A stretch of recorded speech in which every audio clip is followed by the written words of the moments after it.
This is Ross Feingold on the Taiwan Hashtag program, hosted by Storm Media Group, coming to you from Taipei, Taiwan. Yes, the home of democratic elections, which don't exist all over the Asia-Pacific region, or as the U.S. likes to call it, Indo-Pacific. So let's talk a little bit about these overseas interests in the Taiwan election and the reaction to the extraordinarily successful re-election of President Tsai Ing-wen and keeping her majority for the Democratic Progressive Party in Taiwan's parliament, the legislative yuan. Three key areas around the world to look at.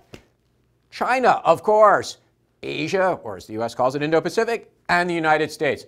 Let's start with the reaction from China. Well, kind of surprising. Saturday night, after the election results became very obvious, which didn't take long because Tsai Ing-wen opened up such a quick lead as the counting began, somewhat muted reaction from China, not as angry as some people might have expected. I think that just, again, reflects the poll results, which show that Tsai Ing-wen was very likely to win the election. So China, like most of us, not surprised by Tsai Ing-wen's re-election, but they rushed out a statement talking about the usual stuff, not too much inflammatory language, but of course they blamed Tsai Ing-wen and the DPP for not fostering good relations across the Taiwan Straits and said that notwithstanding the election result, that people-to-people or economic ties are really strong.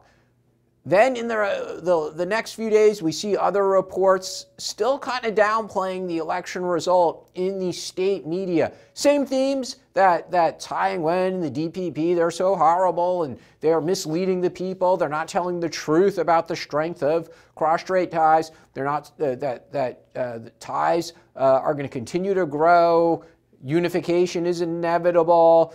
There was one report in the English language Global Times which alleged that people in China actually weren't even paying attention to the Taiwan election. Well, not a surprise given the ability to access information from China about Taiwan is controlled by the Chinese government. No surprise there. So they were claiming that people read more news stories about the Australian bushfires than they read about the Taiwan election. Well, guys, that could be because you didn't put out a lot of information about the Taiwan election due to your expectation that Tsai Ing-wen would win the election. So no surprise there at Global Times, but be that as it may, China's reaction somewhat muted.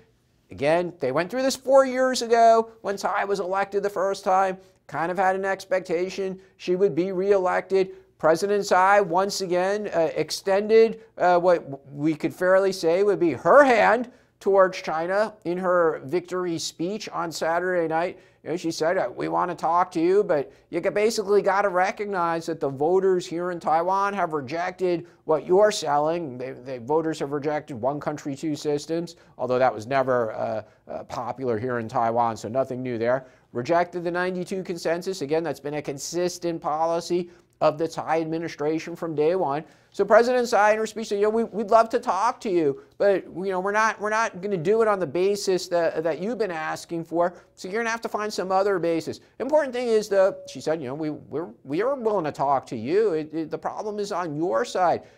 Will that other side, will China change its policies towards Taiwan? It's a question that is receiving a lot of speculation in the global English language media. Will China change its policies? Probably not in the near term. So what should we expect from China in the near term? Well, at least more of the same. So countries that have diplomatic relations with the Republic of China on Taiwan, there's still 14 plus the Vatican. We should expect China to continue to persuade some of those countries to switch relations. Will they switch more per year than in the past? Maybe. So maybe instead of trying to get 2 or 3, they might try to get 4 or 5 in one big swing. If they do 4 or 5 per year over the next 3 years, that takes us up to the next presidential election in Taiwan in 2024. I can't believe we're already talking about the next election. Military exercises. Yep, you should expect more of those. There's been a lot of those the last 3+ years since Tsai Ing-wen was inaugurated in May of 2016. Chinese aircraft carriers traversing the Taiwan Strait, Chinese planes flying around the island, circling the island, Chinese planes crossing the center dividing line in the Taiwan Strait. Expect more of those actions by China, not just in the near term, but over the medium term, long term, throughout the next 4 years. So more military pressure. International organizations, same thing. Unlikely that China is going to relent and allow Taiwan to participate under the current state of Taiwan-China relations. And it's going to be up to those other countries, we'll talk about them in a second, to do more for China's participation in the international organizations. So the typical pressure points from China will continue. One thing to watch is what will Xi Jinping say next, and when will he say it? Will he say it at what's called in English the two meetings, the National People's Congress and the People's Consultative Congress, Political Consultative Congress, usually meet around March every year. We'll see if Xi Jinping makes any statements before or at that meeting or any other time in the course of the next few months. Obviously, his big Taiwan speech in January of 2019 did not go down well here in Taiwan, and President Tsai was able to effectively use that as a talking point during the election campaign. So watch for what Xi Jinping says next about Taiwan. However, here's one thing to keep in mind. A lot of foreign media, and you guys out there, you know who you are, you like to say that Xi Jinping has nightmares about Taiwan or he has nightmares about Hong Kong. Look, none of us know about Xi Jinping's sleeping style, so stop assuming anything about his nightmares, okay? Is he having nightmares about Taiwan? Well, look, Chinese leadership have dealt with 8 years of a DPP government before, from 2000 to 2008. Even before 2000, they thought Lee Teng-hui, who was president for 12 years, from 1988 to 2000, was pursuing an independence goal as well. So the Chinese leadership have experience dealing with this. They could be patient. They're probably not having nightmares, but they'll continue to do the things they've been doing. What about the second group of countries we're going to talk about? In Asia, Asia-Pacific, Indo-Pacific, as the Trump administration loves to call it. We love you, people who in Washington who call it Indo-Pacific. What is going to be the reaction? Well, Japanese delegation was in Taiwan to observe the election. One of Shinzo Abe's close aides, in fact, family member, met with President Tsai right after the election result was announced. So, of course, a lot of speculation about Japan improving relations with Taiwan. You know what? It never really happened over the past 4 years. And in this year, we have a potential visit of Xi Jinping to Japan. There's talk about some kind of statement, joint statement, communique between China and Japan. China would expect a reiteration of Japan's One China policy to be included. You have the Tokyo Olympics. Chinese leadership will probably attend. We don't know at what level yet. So is Japan going to look to do anything more with Taiwan this year or over the near term? Unlikely. So we should look for more of the same from Japan, what we saw over the past 4 years. Periodic supporting statements. Yeah, we want Taiwan to participate in global multilateral organizations. But then when it came to substantive action, we didn't see it from Japan. So let's expect more of that. Nice words, not so much action though. Notwithstanding support of the United States for Japan to do more about its relationship with Taiwan. The rest of the Asia Pacific, you know, Thai government, you have a southbound policy. You were criticized by the Kuomintang foreign policy advisors to Kuo-yu during the election campaign that there's not a lot of substance to it. Look, there is a substantive part of the southbound policy. There's more tourist arrivals from Southeast Asia in Taiwan over the past few years. It makes up for some of the Chinese tourists that aren't coming anymore. Trade, well, not too much change in the trade pattern other than Taiwan companies investing more in Southeast Asia, but that would happen anyway. It's not related to the southbound policy. Those governments have always welcomed investment from Taiwan companies, and because of the trade disputes between the US and China, Taiwanese companies are leaving China. Sometimes they come back to Taiwan, they expand investment in Taiwan, or they go to places like Vietnam, Thailand, Indonesia, Malaysia. So no surprise that investment by Taiwan companies has increased. Here's the key thing to watch for. Will any ASEAN governments or Australia or New Zealand make any substantive change to their relations with Taiwan? Will they move beyond trade and cultural tourism exchanges to do more things beyond that? And one of those would be the international organization participation. Will countries in ASEAN speak up for that? for Taiwan's participation. They haven't done it in the recent past. Will that change, or will they be forced by Chinese pressure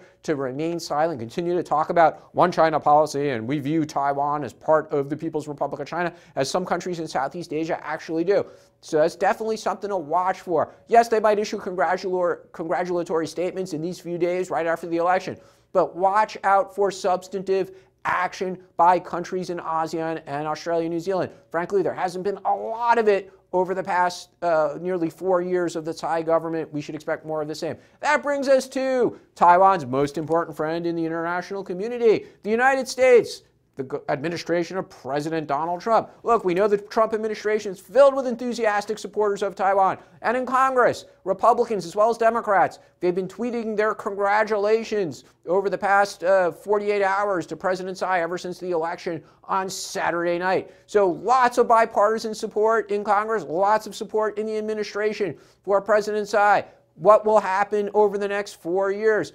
Probably the U.S. will continue to improve that relationship with Taiwan. We should look for more high-level visits. More officials from Taiwan will visit the United States, hopefully to Washington, D.C. More officials from the U.S. will visit Taiwan more frequently than over the past 4 years, and hopefully at a higher level of representation. There'll probably be more bilateral cooperation on things like cybersecurity and other types of initiatives, public health, things like that have already been going on. So that will continue. Whether or not other countries in Asia will participate or not remains to be seen. So we'll look for more of that bilateral cooperation. The big items like more weapon sales, that depends on Taiwan. You got to make the budget available. If you're serious about buying more weapons, the Trump administration will probably sell them to you. Free trade agreement, something that there's a lot of support for in the U.S. Congress. And something that President Tsai wants, but there are some technical issues like restrictions on U.S. pork imports into Taiwan. Oink, oink. President Tsai, you're going to have to make some movement on that if you want to get a free trade agreement through with the United States. And you have to keep in mind the schedule with a presidential election campaign ongoing in the United States, congressional campaigns as well. Maybe this is not the year. That might have to wait until 2021 when there's a new president, or whether it's a Trump second term or the Democrat wins, to see if a free trade agreement is something that's a reality. Possible, but not highly likely. So when it comes to the U.S., we'll look for strong moral support for Taiwan to continue. We'll look for bilateral cooperation on a range of initiatives. Won't necessarily involve other Asian countries, so it might be limited to bilateral. Military support will continue. Weapon sales up to Taiwan to make available that budget. Will President Tsai get to visit Washington, D.C. and make a speech, as members of Congress have called for in the past? That's another big unknown. It depends on Donald Trump and whether or not he wants to go to battle with China over that issue, or he's going to put that on the back burner in favor of more trade agreements with China. We'll be talking about that throughout this year. U.S.-China relations, U.S.-Taiwan relations, and China-Taiwan-U.S. relations. I'm Ross Feingold, and you've been watching Taiwan Hashtag, hosted by Storm Media.